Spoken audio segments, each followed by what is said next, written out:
Khaire only बुमरे.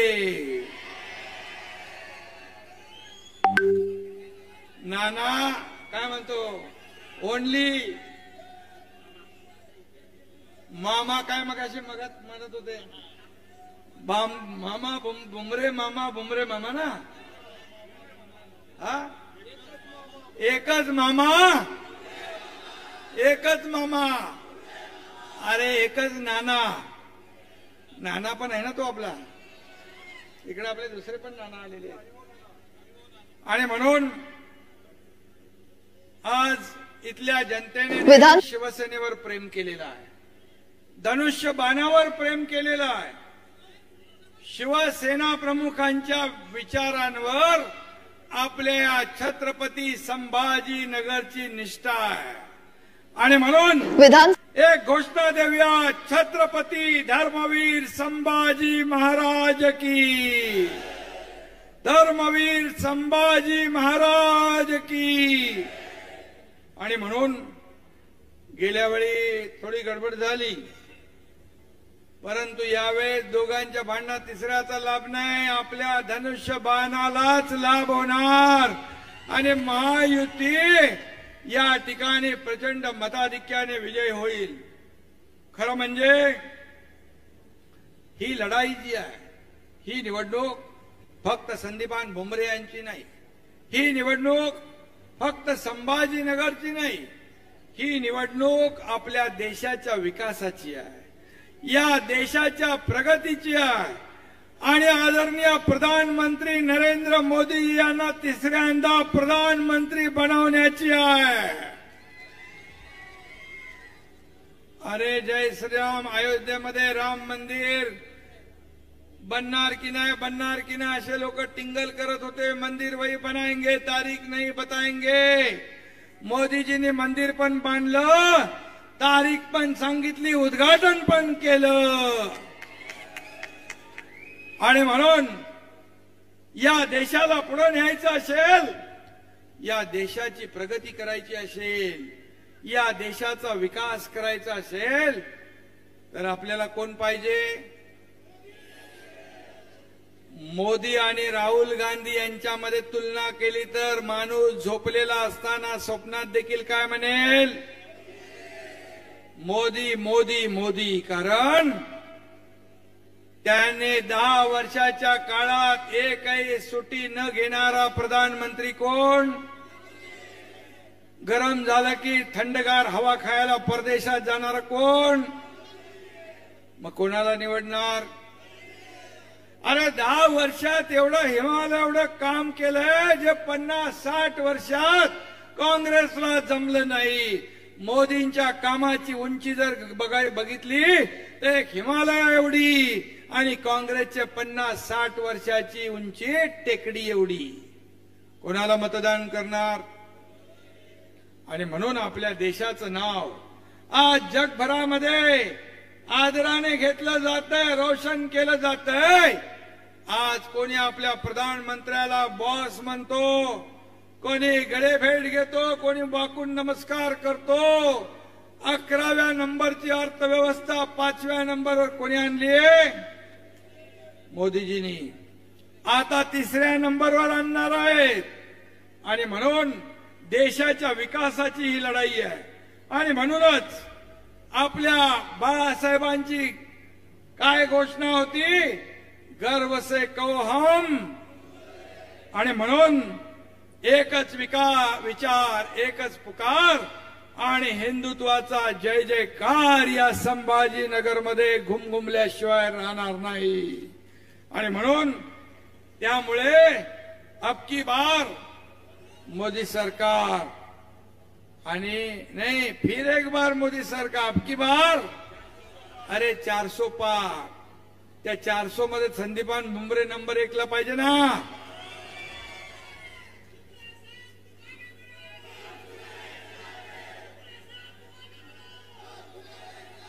आणि म्हणून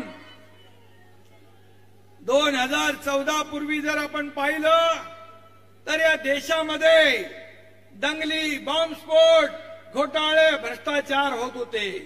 2014ला मोदीजी प्रधानमंत्री झाल्यानंतर एक तरी बॉम्बस्फोट झाला नाही तर पुण्यात बॉम्बस्फोट, दिल्लीत बॉम्बस्फोट, मुंबईत बॉम्बस्फोट, सगळीकडे बॉम्बस्फोट. आणि त्या बॉम्बस्फोटमध्ये ठराविक जातीची धर्माची लोक मरत होती का? सगळे लोक होते त्याच्यामध्ये. आणि म्हणून 2014 नंतर दहशतवाद्यांनी हिंमत नाही केली एकही बॉम्बस्फोट घडवण्याची, कारण त्यांना एक धाक होत्या, जरब होता. 370 कलम हटवलं. काश्मीर आपलं नंदनवन, आपल्या देशाबरोबर जोडणारं काम मोदीजींच्या नेतृत्वाखाली गृहमंत्री अमित शाह साहेबांनी केलं.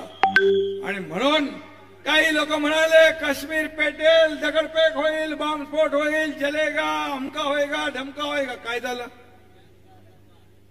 अमित भाईने बरोबर चावी लावली आणि काश्मीर आपल्यामध्ये आज विकासाचं द्वार खुलं झालंय. आज काश्मीर हे आपलं नंदनवन आहे. आणि म्हणून असं काम करायची हिंमत दाखवली का 50-60 वर्षामध्ये? आज कोणीतरी तो पोपादरा काय पादरो कोण आहे? सोपादरा काय? सॅम पित्रोदा. सॅम का मॅम? तो म्हणतो काँग्रेसचा माणूस आहे तो लीडर. तो म्हणतो माणूस ज्याची संपत्ती आहे आणि त्याचा मृत्यू झाल्यानंतर त्यातली अर्धी संपत्ती सरकार जमा करायची. अरे तुम्ही तर आता आले पण नाही अजून.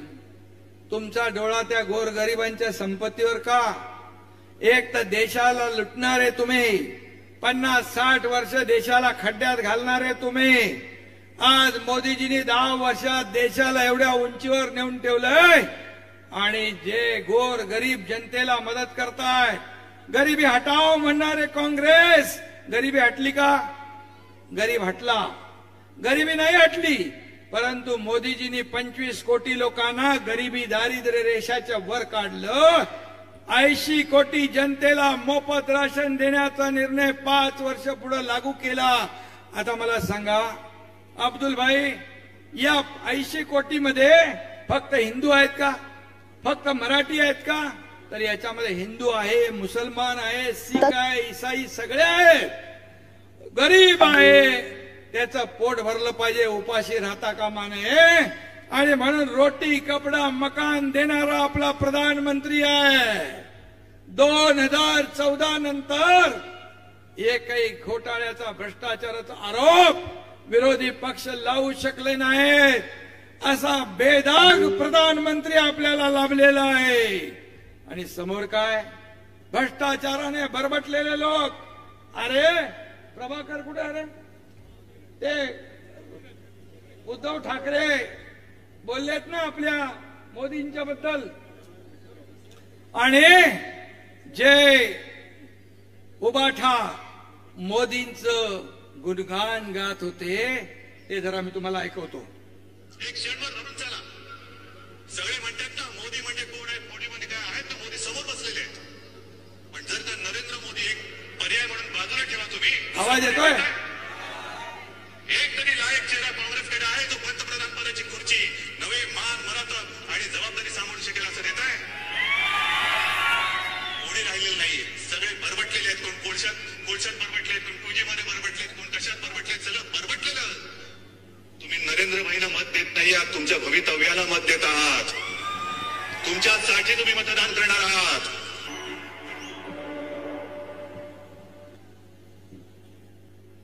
हे बघितलं? आता बघितलं? आता मोदींच्या नावाने खडे फोडणारे कोण?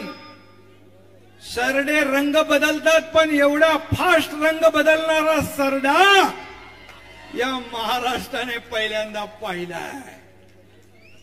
अरे काय बाप 1 नंबरी, बेटा 10 नंबरी. अरे रोज आरोप आरोप आरोप. अरे हा शेतकऱ्याचा मुलगा एकनाथ शिंदे मुख्यमंत्री झालाय, तुम्हाला तेव्हा दिवसापासून पोटसूळ उठलाय, हजम होत नाही. आणि म्हणून तुमच्या एकनाथ शिंदेला काही मिंदे म्हणतात, नीच म्हणतात, निर्लज्ज म्हणतात. तुम्हाला हे पसंत आहे? हा शेतकऱ्याचा मुलगा आहे. ही शिवी मला नाही, या शेतकऱ्याला, तमाम शेतकऱ्यांच्या मुलांना, शेतकऱ्यांना दिली आहे. माझ्या माता भगिनींसाठी मी काम करतोय, माझ्या माता भगिनींना दिली आहे. माझा समाज बहुजन समाजाला दिलेली आहे. आणि म्हणून येत्या निवडणुकीमध्ये मी काय आरोप करायला उत्तर आरोपाने देत नाही का, आणि पोराटोरांच्या आरोपाला तर मी उत्तर देतच नाही, बघत पण नाही तिकडं.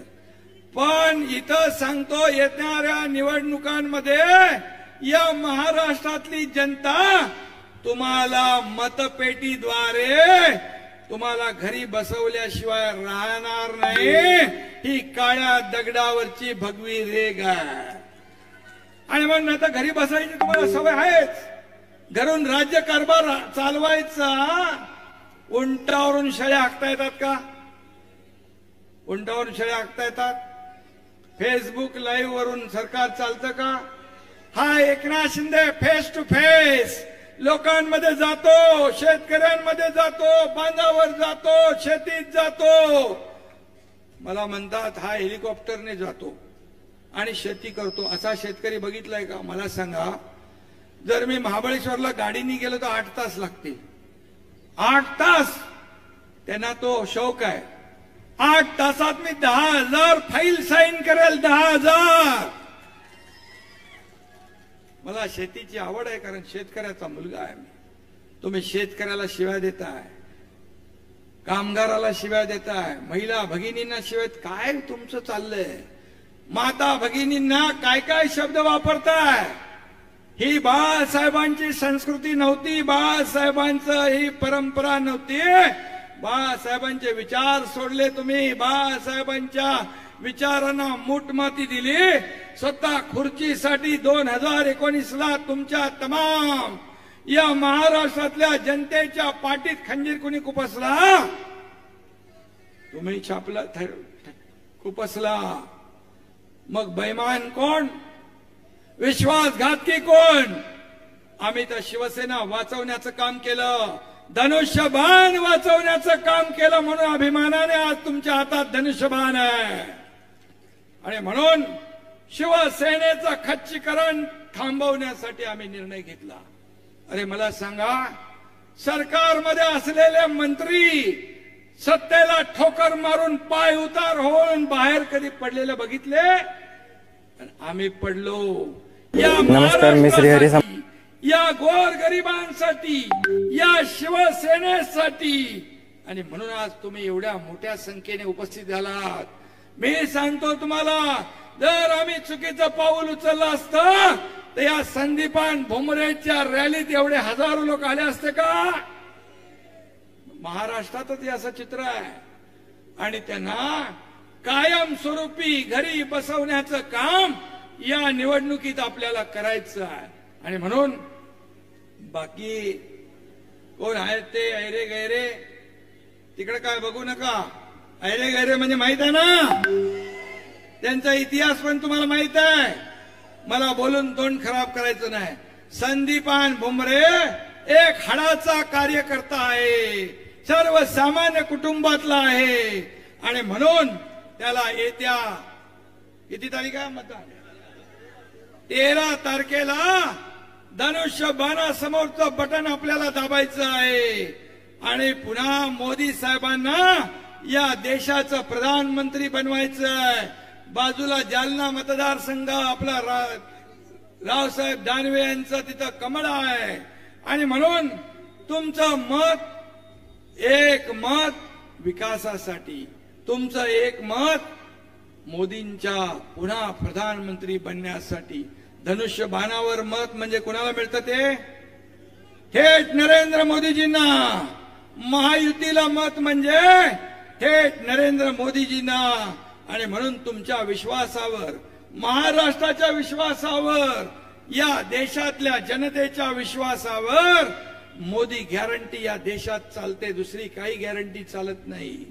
सगळ्या गॅरंटी फेल झाल्या. लोक आता जाहीरनाम्यामध्ये वचनं देतात, इलेक्शन गेलं की म्हणतात प्रिंटिंग मिस्टेक.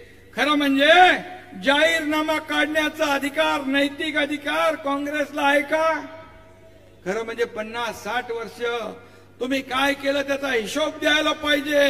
तुम्ही खरं म्हणजे जाहीरनामा नाही माफीनामा काढला पाहिजे, माफीनामा.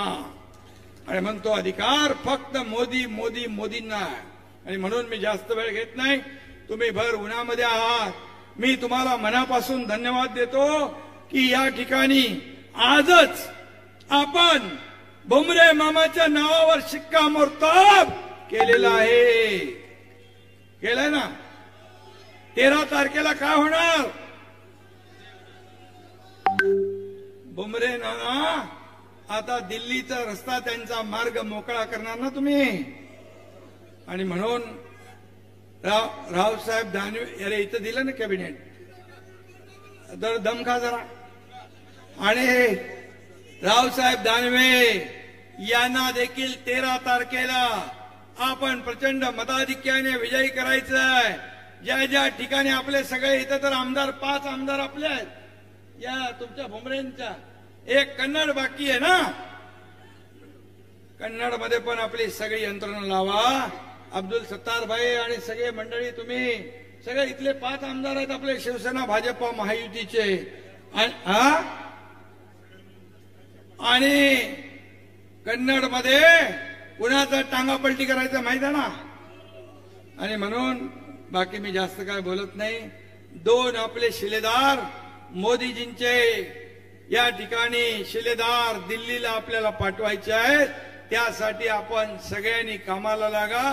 आजचा जो काही रोड शो झालाय त्यामुळे विरोधकांच्या पायाखालची वाळू सरकली आहे. त्यांनी त्यांचा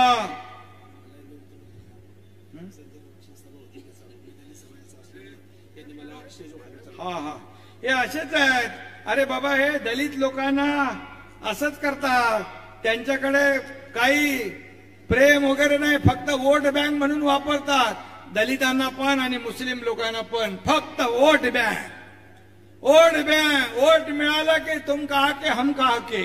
आणि म्हणून तुम्ही जे विनोद बनकर, संजय राऊत आणि त्यांचं काही नाव कशाला घेऊ आणि खैरे होते यांनी तुम्हाला स्टेजवरून खाली उतरलं. हा दलितांचा अपमान करणारे हे लोक आहेत.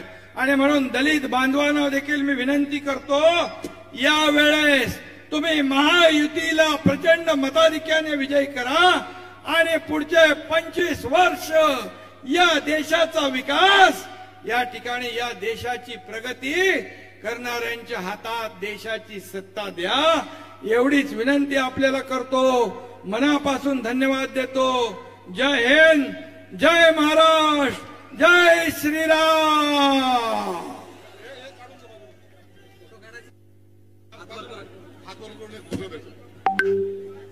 साहेबांचा फोटो मोबाईल. Hello hello. मी ऋषिकेश भैया जयस्वाल यांच्या मित्रमंडळाला विनंती करतो की त्यांनी शिंदे साहेबांचा सत्कार करायचा आहे. ऋषिकेश भैया जयस्वाल यांच्या मित्रमंडळातर्फे शिंदे साहेबांचा सत्कार करण्यात येत आहे. सर्व मित्र परिवाराला विनंती की लवकर मंचावर यायचंय. ऋषिकेश भैया जयस्वाल यांच्या मित्रमंडळाला विनंती की त्यांनी मंचावर यायचंय.